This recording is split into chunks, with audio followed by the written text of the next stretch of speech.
बिस्मिल्लाहिर्रहमानिर्रहीम अस्सलाम वालेकुम। लास्ट लेक्चर जो था हमारा कंप्यूटर हिस्ट्री से रिलेटेड था और आज भी हमारा जो ये कंप्यूटर हिस्ट्री का एक लास्ट लेक्चर है जिसके अंदर हम कुछ इम्प्रूवमेंट्स के बारे में और जो नई टेक्नोलॉजीज़ आई थी और कैसे आई थी, किस लेवल पे आई थी, वो चीज़ें आज भी हम कुछ डिस्कस करेंगे। और नेक्स्ट लेक्चर जो होगा हमारा हिस्ट्री से रिलेटेड नहीं होगा, वो आगे हम आर्किटेक्चर लेवल पे चले जाएंगे। तो आज जो हम डिस्कस कर रहे हैं वो न्यू अप्रोच है और मल्टी कोर प्रोसेसर्स के बारे में, कि पहले जो था एक ही प्रोसेसर यूज़ कर रहे थे हम, और जैसे उसका कैशे साइज़ इंक्रीज़ कर रहे थे तो वो कैशे साइज़ इंक्रीज़ करने से उसकी जो परफॉर्मेंस थी उस पर कोई ख़ास इफ़ेक्ट नहीं हो रहा था। मतलब वो एक लिमिट तक पहुंच चुका था कि अब उससे आगे अगर आप कैशे साइज़ इंक्रीज़ कर देते हैं या उसकी मेन मेमोरी इंक्रीज़ कर देते हैं तो वो उसकी जो परफॉर्मेंस थी वो कांस्टेंट थी। तो इसके लिए एक नई अप्रोच इंट्रोड्यूस करवाई गई, that was multiple processor on a single chip, के एक ही चिप के ऊपर मल्टीपल प्रोसेसर लगाया जाए, बजाय इसके कि एक ही कॉम्प्लेक्स प्रोसेसर यूज़ किया जाए। उसके बजाय दो प्रोसेसर्स जो उससे कम कम्प्लेक्सिटी, जिनके अंदर उनसे कम कम्प्लेक्सिटी हो, वो यूज़ कर लिए जाते थे। और लार्ज शेयर्ड कैशे, इसके अंदर क्या होता था कि एक बड़ी कैशे को ये दोनों शेयर कर लेते थे और जिससे इनकी परफॉर्मेंस जो थी और पैरेलल जो एग्जीक्यूशन थी इंस्ट्रक्शंस की वो ज़्यादा इजी हो जाती थी। Within a processor increase in performance proportional to the square root of increase in complexity. अब ये जो कॉम्प्लेक्सिटी है ये हार्डवेयर कॉम्प्लेक्सिटी है। अब एक फॉर एग्जांपल एक बड़ा प्रोसेसर आप यूज़ करते हो तो उसके अंदर जो उसकी हार्डवेयर कॉम्प्लेक्सिटी है वो बहुत ज़्यादा इंक्रीज़ कर जाती है। और अगर आगे पे आप एक छोटा प्रोसेसर यूज़ करते हो या दो उसकी जगह पे छोटे प्रोसेसर यूज़ करते हो तो उनकी जो कॉम्प्लेक्सिटी है वो बहुत कम होती है, जिसकी वजह से उसकी स्पीड जो है, उनकी जो परफॉर्मेंस जो है वो बहुत अच्छी होती है। ये इसका एक रूल है कि increase in performance is proportional to the square root of increase in complexity, की जैसे जैसे कॉम्प्लेक्सिटी इंक्रीज़ होती जाएगी उसके साथ साथ जो उसकी परफॉर्मेंस है उसमें भी फ़र्क आता जाएगा, वो डिक्रीज़ होती जाएगी। If software can use multiple processors doubling the number of processor almost doubles the performance. मतलब कि कुछ सॉफ्टवेयर्स होते हैं जो कि पहले ऐसे था कि कुछ सॉफ्टवेयर्स होते थे जो एक ही सॉफ्टवेयर मल्टीपल प्रोसेसर्स को यूज़ कर सकता था। तो जो ऐसे सॉफ्टवेयर थे जो मल्टीपल प्रोसेसर को यूज़ कर सकते थे उन पे जो परफॉर्मेंस थी किसी भी एक प्रोसेसर की वो डबल हो जाती थी जब हम प्रोसेसर्स के नंबर को डबल करते थे। So use two simpler processor on a chip rather than one more complex processor, जैसे हम पहले डिस्कस कर चुके हैं। With two processors larger cache are justified, जैसे हम पहले डिस्कस कर चुके हैं कि कैशे साइज़ इंक्रीज़ करने से जो एक लिमिट थी वो अचीव हो गई थी, जिसके बाद उसकी जो कैशे साइज़ इंक्रीज़ करने से उस पर कोई फ़र्क नहीं पड़ रहा था। और इसके साथ ही power consumption of the memory logic less than the processing logic, इसके साथ क्या होता है कि जो मेमोरी लॉजिक की जो पावर कंजप्शन है वो लेस देन है प्रोसेसिंग लॉजिक से। और यही वजह थी कि जब एक कॉम्प्लेक्स प्रोसेसर हम यूज़ करते थे उसकी एक कॉम्प्लेक्स सर्किटरी थी और जो उनकी पावर कंजप्शन है वो इंक्रीज़ कर चुकी थी। इसके बाद आगे हम आ जाते हैं, ये इधर हमने एग्ज़ाम्पल दी हुई है एक IBM पार 4 की। इसके साथ हम इसका थोड़ा सा आर्किटेक्चर देखते हैं पार 4 PC का। इसके अंदर अगर आप गौर से देखें तो ये टॉप पे आपको दो प्रोसेसर्स नज़र आ रहे हैं, processor core 1 and processor core 2।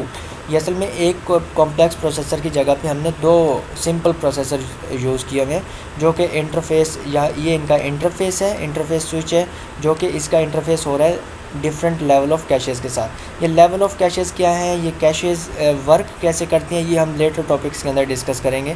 लेकिन फ़िलहाल यहाँ पे हम ये डिस्कस कर लेते हैं कि डिफरेंट लेवल कैशेज़ यूज़ की जाती हैं to increase the performance of the PC।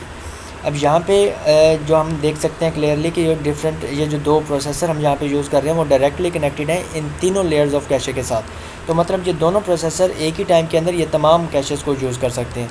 ये जो बाकी इसका स्ट्रक्चर है ये हम यहाँ पे डिस्कस नहीं करेंगे, यहाँ पे सिर्फ हम इसका ये इंटरकनेक्शन देखेंगे कि कैसे दो डिफरेंट प्रोसेसर्स सेम कैशे को यूज़ करते हैं।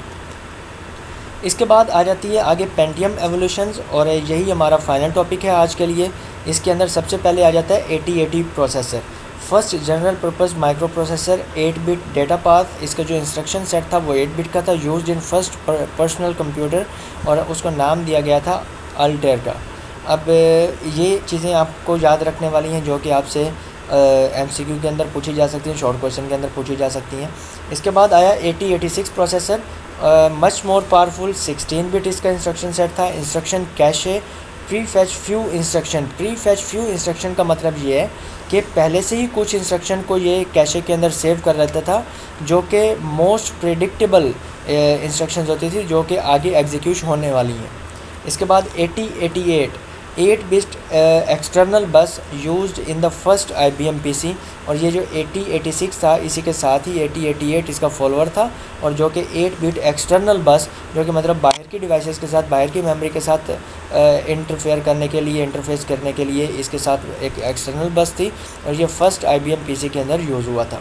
इसके बाद 8286 16 मेगाबाइट मेमोरी एड्रेसेबल था, और जो अप फ्रॉम था 1 MB।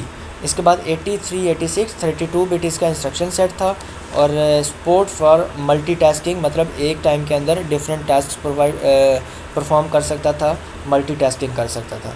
इसके साथ आ जाता है 8486 sophisticated powerful cache and instruction pipelining का मतलब होता है कि एक ही टाइम के अंदर पैरेलल वे में मल्टीपल इंस्ट्रक्शंस को एग्जीक्यूट करना।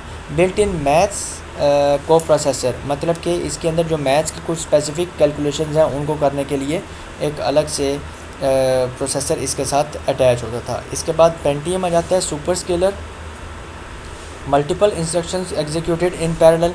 इसके बाद पेंटियम प्रो आया, increased super scalar organisation, aggressive register renaming, branch prediction, data flow analysis और स्पेकुलेटिव एग्जीक्यूशन। ये इसकी जो आप कह लें कंपैटिबिलिटीज़ थी। इसके बाद पेंटियम 2 था, MMX technology, graphics, video, audio processing. इसके बाद पेंटियम 3 के अंदर additional floating point instructions for 3D graphics. इसके बाद पेंटियम, इसके अंदर अब जैसे हम सिर्फ वो चीज़ें डिस्कस कर रहे हैं जो इनके अंदर चेंज थी, जो बाकी सब चीज़ें थी वो सब के अंदर सेम थी।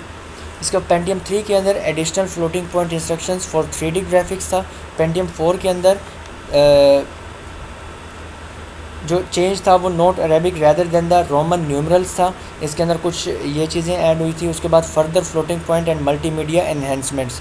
इसके बाद इटानियम 64 बिट इसका इंस्ट्रक्शन सेट था, और इसके साथ हम आगे जाके इसको डिस्कस करेंगे। इटानियम 2 था, hardware enhancements to increase the speed, और इसके साथ भी हम आगे जाके इस पर इन डिटेल बात करेंगे। इटानियम के दो जो हमने जनरेशन्स पढ़ी हैं।